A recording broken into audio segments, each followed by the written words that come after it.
The views and opinions expressed by guests on this show are those of our guests, not necessarily ours. We are interested in presenting different viewpoints and strive to be neutral parties. We leave it up to you to make your own judgments.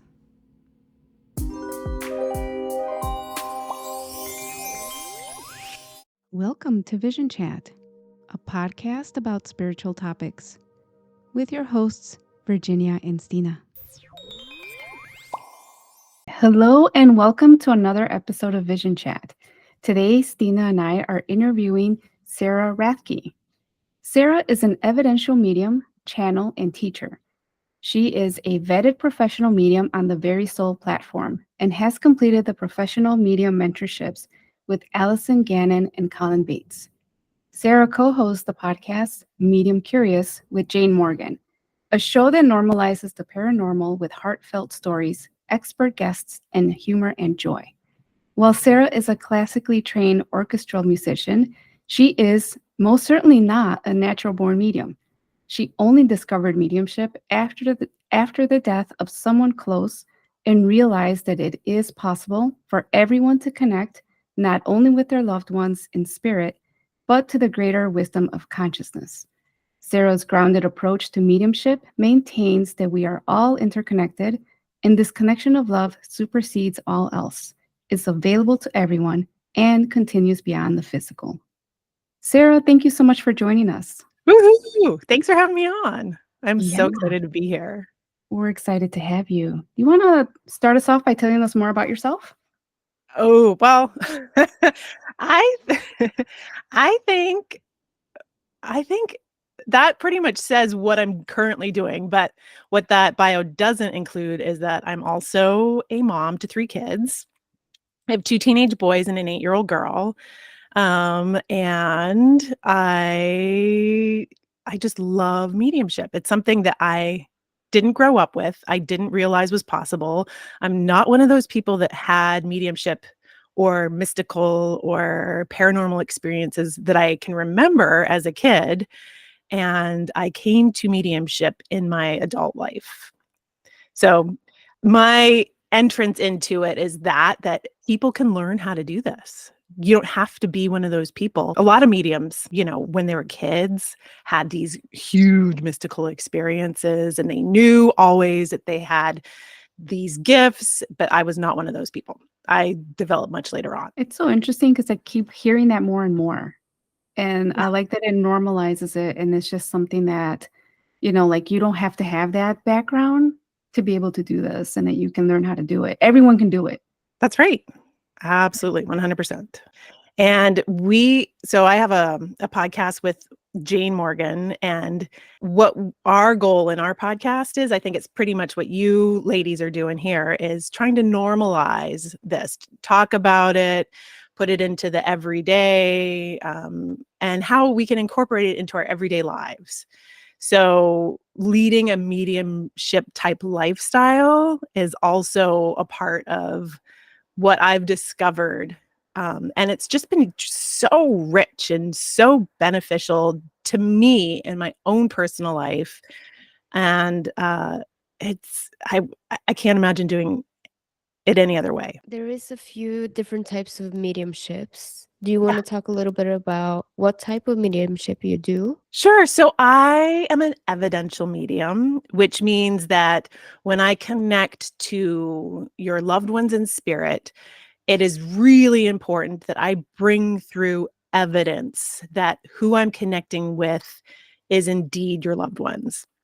So when I initially make the connection, I set an intention, I create a sacred space with my sitter.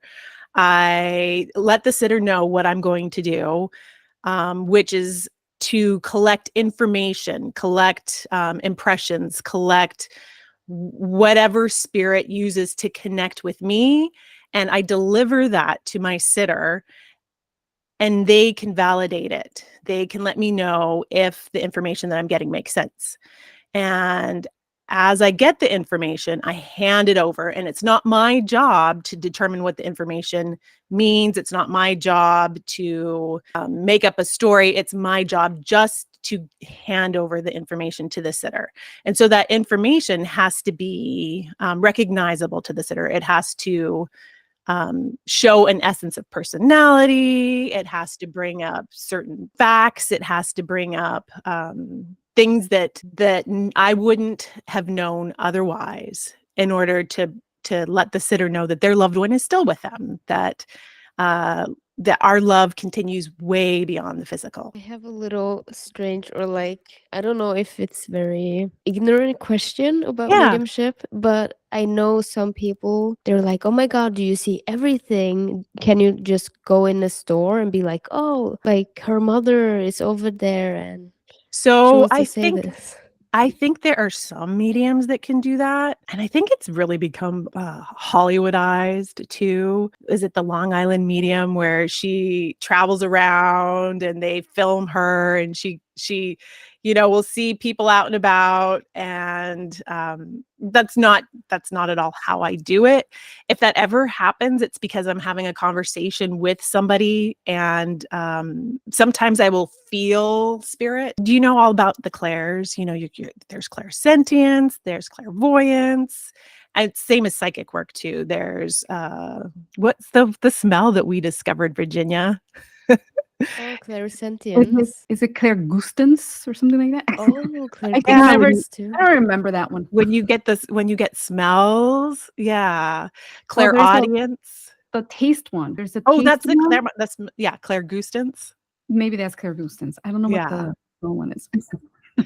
Yeah. So when my biggest clair is clairsentience. So I will feel spirit. I will feel, and that will feel to me like the most delicious goosebumps. It's just that chill. I hate the word saying chill, because it makes people think, oh, spooky, but I get that chill, those goosebumps, and they feel amazing to me. It feels like the most delicious tingles. And so I don't see spirit outright when I'm walking around in public, but I will get feelings like that. And that'll make me pause and like tune in, and I'll be like, okay, is this something I need to be aware of right now in this moment? And sometimes it is, and then sometimes it's not. Sometimes it's not the time and place. But for the most part, I don't walk around completely open saying, connect, connect. It's definitely like you can set up the open, okay, my signs, I'm open. And usually that's when I'm sitting in my chair, opening up for a reading, or in a group setting where I'm there to do that work. Or when I'm in meditation and I have the intention to connect to spirit. But otherwise, I don't see spirit just hanging out all around, because I know some people do, but that's just not mine. Do you use, I have an oddball question too. Do you use your orchestral background in any way with this? I'm so fascinated by that. Yeah, I kind of think it helped in the training a little bit. You know how they say, and you both know this, that meditation is the portal to your intuition, right? Having that space in your mind where you're not thinking, where your thinking mind is not engaged. Have you ever tried thinking while humming a tune? I don't Can't think do so. it. Yeah, right? So I think all of those years of playing in an orchestra, and it's not just years of playing in an orchestra. I started playing the oboe when I was 9. And so it's like hours and hours. I went to music school. I went to get my master's degree at a music conservatory. It's just hours and hours and hours of practicing. And that's where my brain is switched off, and I'm just purely in the music. So I really do think that helped facilitate my ability to be able to shut off my thinking mind, because that is really important when you're getting in touch with your intuition. I love that. That's so fascinating to me. Do you still play? Yeah, I do. Yeah. So I'm studying mediumship, so I'm trying to practice and get better at it. But what I've recently started doing, because I have such a hard time turning off my thinking brain, Yeah. I accidentally kind of stumbled into listening to like classical music. Oh, perfect. And it helps me, like in my meditation, I'll do a Yeah. meditation, but I'll also start listening to some classical music. And it just Yeah. gets me in this place Yes. where I'm like, I'm not thinking. And I try to stay in that place before I'm going to do a reading. And it's perfect. Yeah, absolutely. So what music does is also gets you in touch with all of those emotions. It stimulates these places, these vibrations that you're not even really aware of. It's so juicy. It can there's so many pieces of music that I listen to where I could be in tears in 5 seconds just listening to it. And there's not a lot out there that can do that to a human, right? But like 5 seconds of listening to one piece of music, and there's something about just the chord progression and the emotion in it that can bring those emotions up. And that is not the thinking brain that does that. So getting out of that logical thinking mind is really the key to getting in touch with your intuition, because then it gives you so much more space to sense. Because what we're doing is when we're picking up intuitive information, we're sensing it in any different way, like the clairs that we talked about, and we're just using our mind to decipher what it is. We're not sensing with our mind, we're sensing with our bodies, our full bodies. We're hearing, we're feeling, we're emoting. Those emotions are key. Like when you're in a reading and all of a sudden you feel confusion or you feel sadness, you know that it's not yours, you know that it's your spirit communicator coming in, that's evidence. Like if you have somebody who crossed later in life when they were perhaps had dementia or Alzheimer's, and you've got that feeling of confusion, that is evidence. Or like if someone had a drug addiction and you can feel the heaviness of that, you can feel the darkness of that, you can feel the emotional turmoil of that, that is also evidence. So evidence doesn't have to be like license plates. It doesn't have to be addresses. It doesn't have to be the color of a dress in a closet. It can be these big feelings, also like things that happen in a person's life that creates big feelings. That is also very evidential too. So I can't remember what your original question is, but yeah, music can get you in touch with all of those things. Yeah, you answered it. Yeah, I think that was mainly it. The music and what it can do, the vibrations, or getting in the space of like not thinking and just being Yes. at peace almost and higher vibration that the Yeah. music brings you to, or at this really peaceful state. And that's the best place, I think, to connect from. Yeah, absolutely. 100%. The other great thing about being a medium, I think, is it just makes you get in touch with who you are. And you have to examine all of your own feelings. You have to examine all of your own biases. You have to examine all of your own belief systems. You really need to pay attention to what is yours so that when you have those feelings come through in a reading, you know that it's spirit communicating with you, and you know that it's not coming from you, you know that it's coming from spirit. And being a conduit to spirit, it just requires you to be in touch with all of your own emotions too. So if you're having a really hard day, if you're in a place where you have a lot of fear or you have a lot of sadness or you're having a hard time, it's going to be really hard to connect with spirit. So being able to raise your vibration and figure out how to do that and what it is that you need to do is really important when you're trying to bring through somebody for someone else. So when did your mediumship journey start? It started, I think, for a lot of people when they start thinking about these bigger questions in life, like what's beyond now? What happens when we die? I think that's a lot of what starts this journey for people. And for me, it was the passing of my best friend's little 6-year-old. He was the same age as my son, who was 6 at the time. And, she was my very best friend. It was such a huge loss. So have both of you heard of Laurelyn Jackson?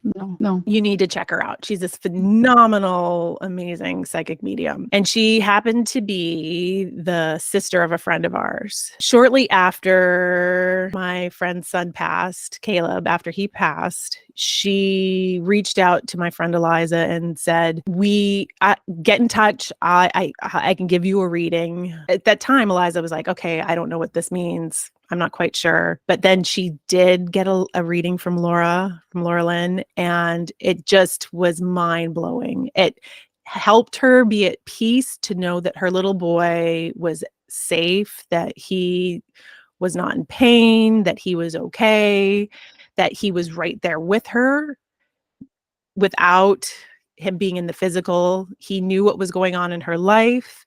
He was sending her signs that she could kind of sense, but if you don't know that it's real, you don't feel the validity of that. So this reading was just so helpful to her. It was so soothing to her. It was able to allow her to breathe again for the first time since he had crossed. So she and I kind of went down the mediumship rabbit hole of like, okay, what is this? This is crazy. We know he's not gone. We know he's still here. We can see all the signs. We see like she had given crazy signs like, check your wallet, daddy. There's something in there. It's a tree and a flower. And he had in his wallet was a picture that Caleb had drawn and slipped in his wallet. And he had no idea it was in there of like a tree. I think it was a tree. I'm not sure exactly what the picture was, but it was there. It was in the wallet. He had no idea it was there. And Laura Lynn was able to say, check your wallet, it's in there. So there was like so many things that were concrete. And that was just proof that he's still around, still communicating. And this connection was not gone. This connection was still there. And that was really important. Fast forward a couple years, and we'd been reading tons of books. We had been following, this was kind of before podcasts, but we were like gobbling up whatever information we could about mediums. And my friend Jane gave a mediumship workshop. I went there to support my friend Eliza, and we did some meditation. We did some psychic exercises. And then it came time for us to pair up with other people in the group and try to bring through somebody. And I was like, oh, whatever. Okay, I'll try it. I had zero expectations. And the people in the group were oddly numbered. So I had to pair up with Jane, the teacher. And I was a little bit nervous. I was like, oh man, I'm odd man out. I have to pair up with the teacher. And she's like, okay, close your eyes and tell me what you're sensing.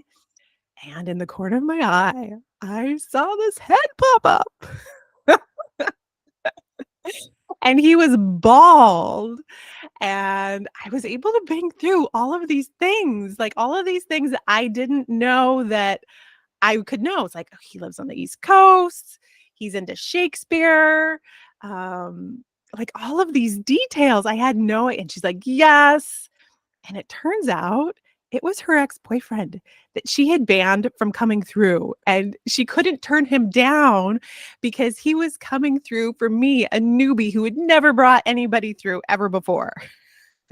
Oh my God, that's crazy. It's so funny. And he has since come through and they have made amends, and he has apologized for what happened. And, he's one of our biggest cheerleaders on the other side now, which is really cool. And another thing we could talk about too, how souls evolve on the other side as well, and how relationships also evolve on the other side. But that was my first experience. And then after that, we paired up with different people in the class, and I was able to bring through little pieces of information that were evidential for other people in that class. That it was just like, whoa, that's so crazy. I had no idea that was even possible. And of course, at the time, it was so much for me. My body was like overloaded. I felt so high. My body was buzzing. I was like, the energy was insane. And it was too much for me almost to handle at that point in time. So I went home and drank like a bottle of wine. And now I don't drink at all anymore. At that point in time, it was overload. As time moved on, I think then the pandemic happened and I was homeschooling 3 kids. And that's when everything started to go really online. Everybody was starting to have these courses online. And I think I I took a Suzanne Giesemann mediumship course online. And that was another tool that was amazing in my development because do you both know her? Do you know of her work? You definitely need to check her out. She was a Navy commander and she was an assistant to the Joint Chiefs of Staff to George Bush's, and during 9/11, she was on Air Force One and saw the Pentagon and the Twin Towers in the same day. So she was had this mega career, super grounded. It's kind of a serious woman, serious job. And she and her husband retired and she lost her daughter, her stepdaughter, who was 6 months pregnant with their grandchild. She knew that her stepdaughter was still around. She's like, well, I know that I can get in touch with her. I know that this is possible. So she started meditating and meditating and meditating. And that was her pathway. And because she has that Navy background, that practice, work ethic, and organizing it. She developed a whole system that makes her such an amazing teacher. And that was what really helped me start to develop that organized way of thinking about things, of that practicing, that steady, grounded approach, which was very helpful to me, especially I think as being a classical musician, because I believe in practicing and methodology and that organized, grounded approach. And so then as I started applying her techniques, things really started to take off. And then Very Soul came along. And you know about Very Soul, Virginia. Yes. And before we get to Very Soul though, so you met Jane, who is now so she was teaching that class. You got partnered up with her. You brought through her ex and she didn't immediately kick you out of the group? And say, all right, get out. No. What a great story. Yeah. No, it was funny. She didn't expect to hear from him, but she was so delighted for me. Like when you're with somebody and you really want the reading to go well for them, and then they bring through stuff, and you're like, oh my God, okay. I don't know if I really want to hear from him, but and, he's come through since then and had such beautiful apologies for her, and they've mended their relationship now. Relationships do continue. So, yeah, that you was, want it to was tell us fun. about that? I'm amazed that you held it together so well, because if I had seen a head pop up next to me, I probably would have lost it. I probably would have screamed and ran out. So I'm just saying, I'm very impressed. Well, it was, it's in your mind's eye. So I think that's important to mention. So it's not actually, when we're talking about as mediums about seeing spirit, it's not like seeing a person visually right there. It's all in the mind's eye. So it's like your imagination, right? It's like I'm seeing a head in my imagination, but because I didn't know, it wasn't there beforehand, I hadn't talked about it, I knew that this head that I was seeing in my imagination was not from me. It was not my imagination conjuring it up. It was for Jane because she was sitting in front of me. And me knowing everything about this little head that popped up really quickly in my imagination, and me having these knowings about him for Jane, who was sitting right there, it wasn't terrifying. So I think that's important to mention. I didn't actually see a person pop up. It was in my mind's eye, which is the imagination, which is another reason why it's so important that we pay attention to our imaginations. There are for somewhere along the line, we were led to believe that imagination is wrong or it's bad or we're not supposed to pay attention to it, but it's really a strong form of our intuition. Our intuition is directly linked to our imagination. So having a lush, imaginative life is really great for your intuition, especially when you have a sitter in front of you who can validate what your imagination is bringing through. Thank you for clarifying all that, because I think that also would dispel any kind of fears that people have about mediumship, either being the sitter or being the one doing the reading, because I often hear like, I don't want to see anything. It's too scary. And the thing is, it's like you said, though, if my eyes are open and I'm like not expecting anything to pop up, and something does, I'm going to have a startled response to it. I'm going to get startled. Maybe I'll interpret that even as fear, like, oh my God, I didn't expect to see that. But when you're doing these readings, some people do them with their eyes closed, some people do them with their eyes open, but the images that are coming up are in your head. Like, it is in your imagination and it's in your mind's eye. So it's very different. It's like the So setting. it's You can see not the stuff. physical. That's right. It's not in the physical. But I think you're bringing up something on a deeper level too. So where this fear is, it needs to be examined. What is making you fearful? Where is this fear coming from? Because fear is not our natural state. A fear comes from someplace, whether it's your belief system, whether it's from past trauma, whether it's from society. Those are the things that we need to bring awareness to. And that's why mediumship is such a great barometer of how our emotional subconscious is doing. Because when we have that fear, we need to examine that. Like, what is that fear? Why am I scared? And how can I move away from that fear? Because it is keeping you from getting in touch with your intuition and this whole rich landscape of wisdom that you can have access to. Wisdom, guidance, comfort. And when you're in that fear state, none of that can surface. You can't get in touch with that. Have you ever had an experience while doing a reading that was negative or scary or anything like that? Never, ever, ever, ever, ever. I never, ever have.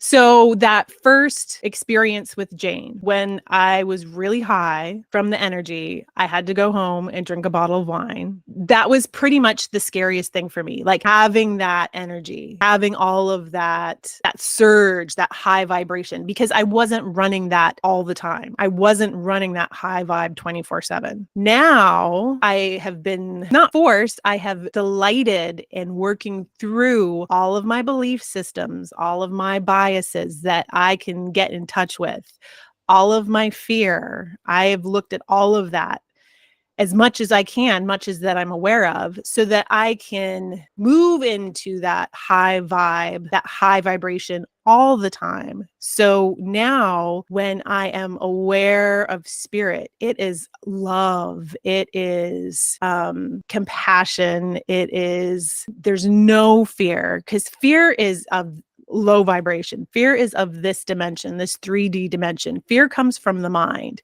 If it is actually something where you need to act quickly, if like there's a tree that's going to fall and hit your head, it's not a continuous fear. It's not a fear that goes on and on and on and on forever. It's a quick impulse. You get the impulse to move, tree falls, you're safe. So that's when intuition can kick in for something that's scary. But I have never seen anything in the spirit world that would make me feel scared. And I think part of that too is when you have your high vibration, when you are moving through life with thinking about not how you have to protect yourself, but how you are delighting in your experiences as a spirit within the physical, you don't attract that negative energy anymore. You don't attract the conflict anymore because you're not looking for it. You're looking for the love. You're looking for the connection. You're looking for the synchronicities. And I think that's also a beautiful part of doing this work, that when you realize that fear doesn't serve you, that anxiety isn't helpful, that when you raise your vibration, that is where you start to pull in these experiences that aren't scary, these spirit experiences, these mystical experiences. On a personal level, can I ask you this? And if you don't want to answer it, or if it's too personal, you don't have to.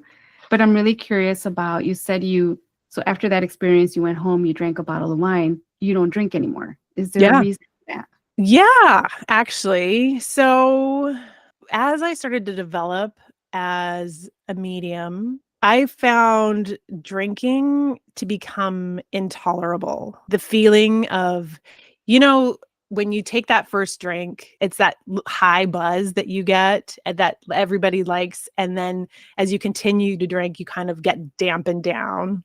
And I loved drinking. I was a big drinker. I bartended my whole way through my 20s, through grad school, my life as a young musician. I was a party girl.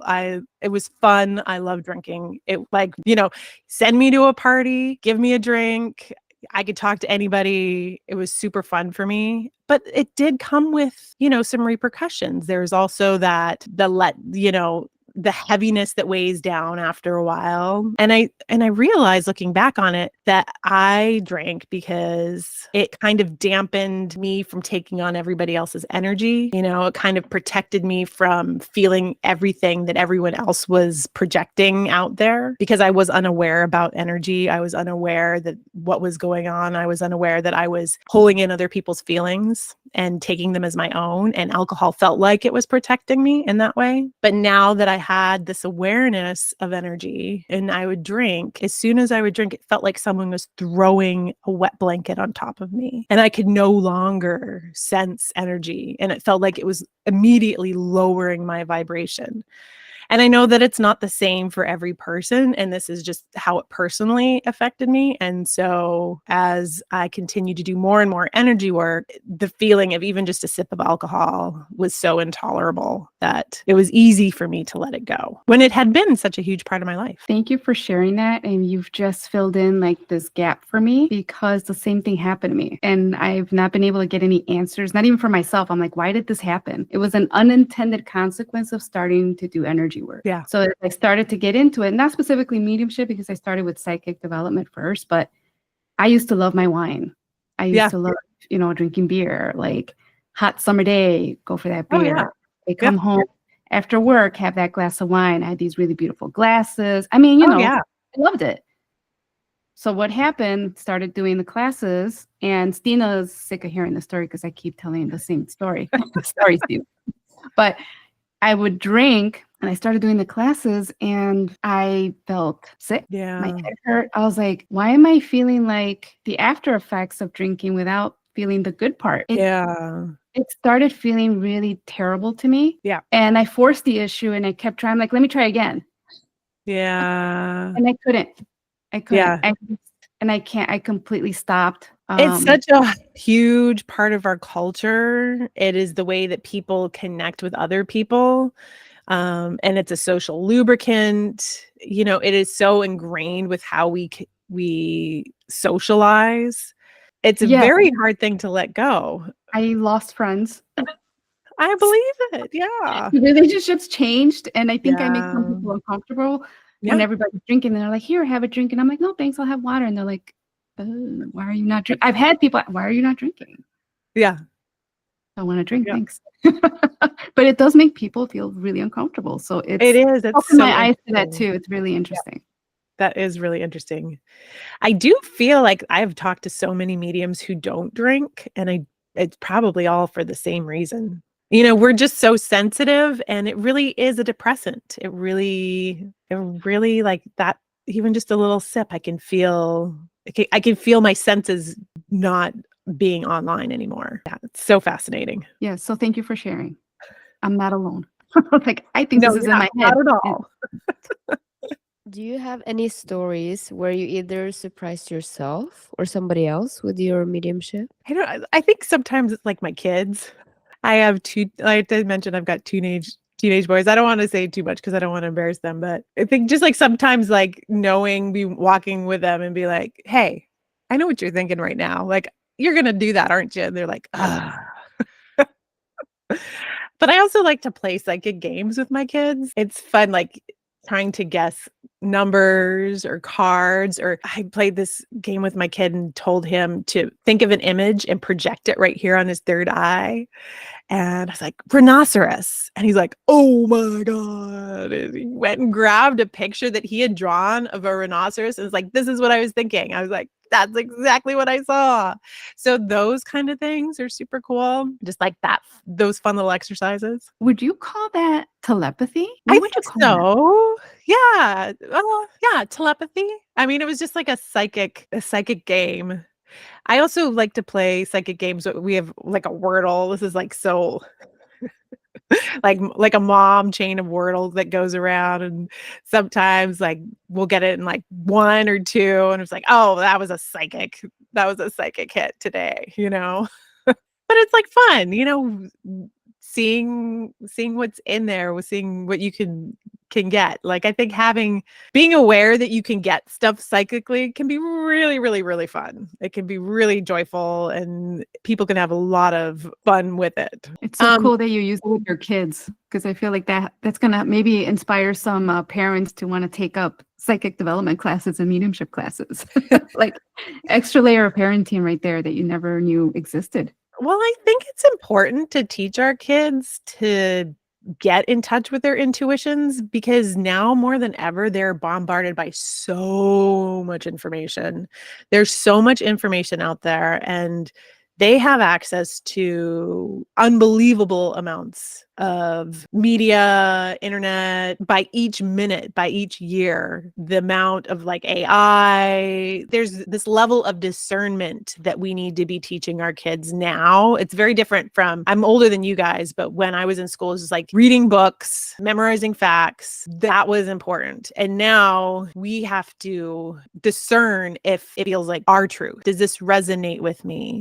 Is this in alignment with my own good? And that's what we need to be teaching our kids. Like, how does this feel to you? Does this feel right to you? I mean, and it depends on where you live too, because sometimes what is being taught is not exactly in truth or alignment for everybody. So that's what we need to be teaching our kids, that, hey, this is what intuition feels like. It doesn't feel like fear. It's not your intuition. Fear comes from your thinking brain. If it's your intuition, it's a surprise. It's a little pop of information, and it should feel fun, and it should be surprising. That's what your intuition should feel like. So it's easy to teach kids that, because they're not in that fear. And it's important for them to be able to discern what it is that is incoming for them, so they can make the decisions that are right for them. 100% agree. And I think that's so nice, right? To be able to encourage that in kids, like follow your gut. What is your gut feeling? Like I think back in the day, it was like, listen to your teachers, respect your authority, and you know what it goes. And I tell my daughter all the time, I'm like, listen to yourself. I'm going to back you no matter what. It doesn't matter who's telling you like what position they're in. If it doesn't feel right to you, don't do it. That's right. Yeah. And I think there is a lot of fear with parenting these days. The world can seem like a very scary place, and there's a lot that's going on. So being able to tune in to your nervous system, your parasympathetic nervous system, is really important. And to know what it is that you need. What do you need to give yourself so that you can get out of that state of fear, so that you can get in touch with your intuition? So I think those are important tools also to teach kids. Okay, so what do you need right now? What do you need to do? Do you need to go someplace that's quiet? Do you need to go sit outside? Do you need to just drink a big glass of water and lie down? Do you need a snack? Do you need to go to bed early? You know, do you need to go stand in the grass with your bare feet on for a while? Do you need to go for a run? Like all of these things, you can teach your kids, like, what do I need to do right now to feel better? And also like modeling it for them, because a lot of times we as parents, and I'm definitely guilty of this, like grab my phone, used to like scrolling. Yeah, we have to model that too for our kids as well. Do you have for any newbies that is interested in mediumship, any advice for them as well? Have fun. Have so much fun.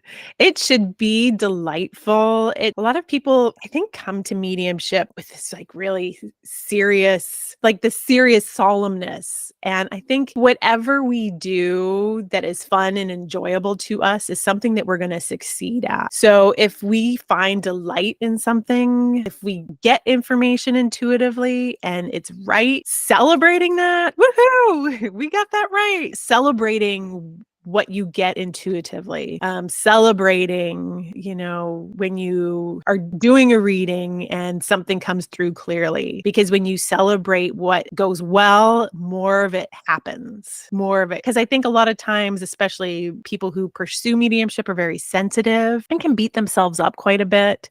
So if something comes through and it's not right, oh, I suck, I can't do this, I'm not good at this, I think that's pretty easy to do instead of being like, okay, let's try something else. Let's move over here and see how this goes. And oh, that's better. And yay, celebrating that and having fun with it. We got to circle back to Very Soul because I just remember you were starting to talk about it and then Yeah.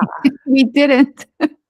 Do you want to tell people what is Very Soul? So anybody who is interested in getting a reading or trying out what it is like to have a mediumship reading, Very Soul offers a free reading to every client. And it's given by mediums on Very Soul who have been vetted, who have been practicing and practicing and practicing and have established readings and feedback where they get positive feedback for so many readings. Anybody who wants a reading can get a free reading. And now if you're a mediumship who wants to practice mediumship, it is a platform where you can go and schedule online practices with other mediums, and it's really easy to do. The setup is great, and they make it just so readily available. It's right at your fingertips, and it's a safe place to practice with other like-minded mediums. And it works on a feedback process. So each practice reading you do, you submit feedback for the other person, and that person submits feedback for you. And everybody's supposed to be honest in their feedback. It's like, oh, well, this person did a great job, but I didn't recognize the communicator at all. Or this person brought through my grandma, got so many details right, got her essence, her personality.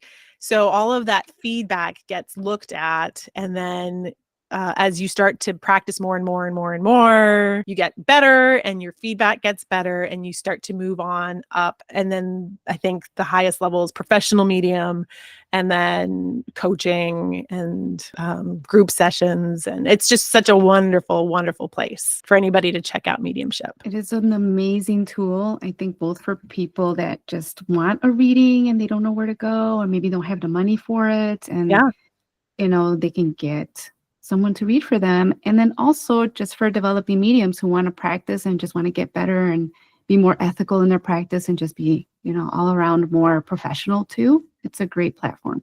Yeah, I can't speak highly enough. It was very pivotal in my development as a medium because I needed the ease of practicing. It was really hard for me to find people to practice with.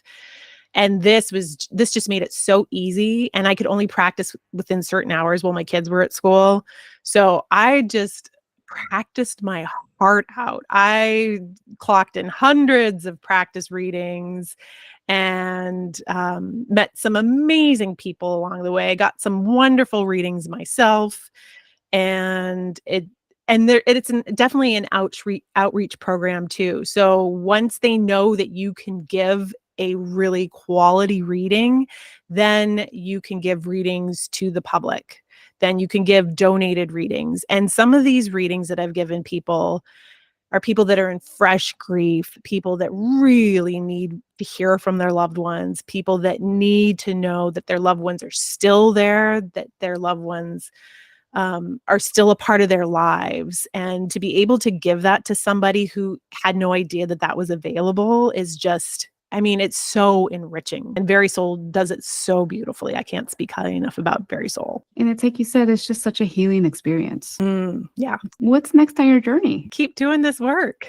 Right now, so I'm having fun doing DEMS or platform reading. So getting an audience, and I love the one-on-one readings, but I also love being in front of an audience, and it's so cool because spirit gets lined up and they're just waiting there. You can feel them, and you just bring through facts about one, and then that closes out, and then another one comes and you can bring through information about another one. So it's this really fun way of doing mediumship, and I would love to do more of that. And then I think working more in branching out. I'd love to I've been working on in my professional mentorship with Colin Bates called spiritual assessments, where I read for mediums and read how they best connect and what their journey is and how they can best connect with their guides and information from their higher self as how they can best move forward. So I've been working on those, which is really, really fun. And then just keep doing the podcast. Podcasting is so great. It's so super fun to get to meet new people, and the connections through that has been really amazing too. Isn't it fun? We love doing It's it. so fun. We have such a great excuse to meet wonderful people like yourself. Yeah, it's great. It's so good. Well, how can people find you? Or are you open to the public? Like, can people reach out to you? So you can find our podcast, mediumcurious.com. And you can listen to it on Apple Podcasts or Spotify or sarahrathke.com for my own personal website. And Instagram at mediumcuriouspod. Nice. Thank you so much for sharing like your story and everything. We Oh, you're really so appreciate welcome. it. Yay. Thank you for listening to Vision Chat. You can find more about us at visionofprofoundhealing.com, where we offer readings, courses, and classes.